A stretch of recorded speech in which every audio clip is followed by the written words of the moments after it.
Kung isa kang Lakers fan, marahil isa ka din sa mga gustong makita si Max Christie na mabigyan ng mahabang minuto, hindi man pangunahin sa opensa, bawi naman sa depensa. Dito hindi pa nakakatawid ang bola sa half court, nakaangat na kaagad yung kamay ni Max Christie. Ito yung maganda kay Max kasi ready na kaagad siyang dumipensa. Just in case na biglang pumasa itong si Bradley Beal, maaari niyang ma-deflect yun.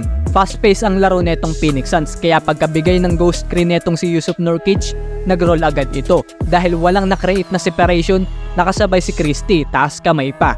Gandang contest, mintis ang tira ni Bradley Beal.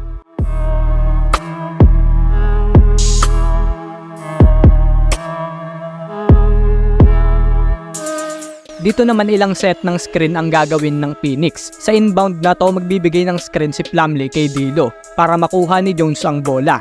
Pagkatanggap, pagbibigay ulit ng panibagong screen si Plumlee kay Reddish upang makalusot naman si KD, and then panibagong screen ulit ni Plumlee para naman kay Christie. Yan ay para mabigay ang bola kay Devin Booker dito sa corner. Dahil hindi naman lapat yung screen, nakasabay si Christie sa ginawang atake ni Booker. Gaya kanina, ganun ulit, nakataas isang kamay. Hindi rin kumagat sa fake si Max, kaya nadepensahan niya ng maayos itong si Devin Booker.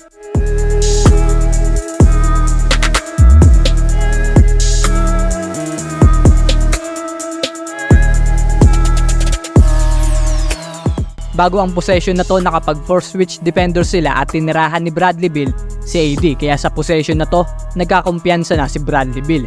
Gaya sa unang clip, high pick ulit with Plumlee na. This time, lumapat na yung screen.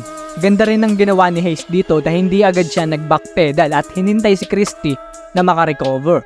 Hirap din si Beal dito dahil dalawang big man ang parehong nasa elbow. Nagawa naman niyang makapasok sa loob, pero good defense pa din by Christie.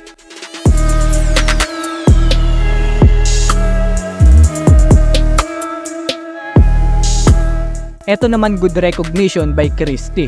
Matapos itong 3-point attempt ni Devin Booker, si Christie na lang ang naiwang Lakers sa ilalim.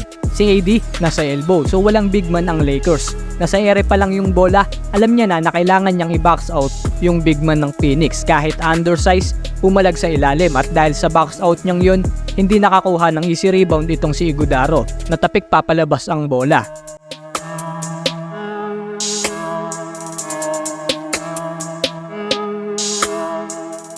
Ang isa sa kagandahan dito kay Max ay yung kaya niyang umabsorb ng contact. Kita naman dito yan, kaya sa naging atake ni Booker dito at sa laging pagtaas ng kamay niya, hindi magawa ni Booker yung biglaang pull-up kagaya nito.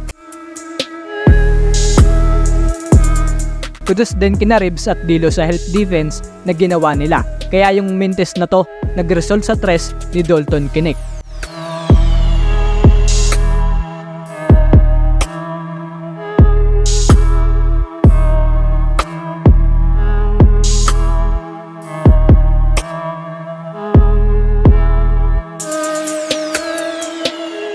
Ngayong balik regular season na, sa tingin mo dapat bang bigyan pa ng mas mahabang playing time si Max Christie?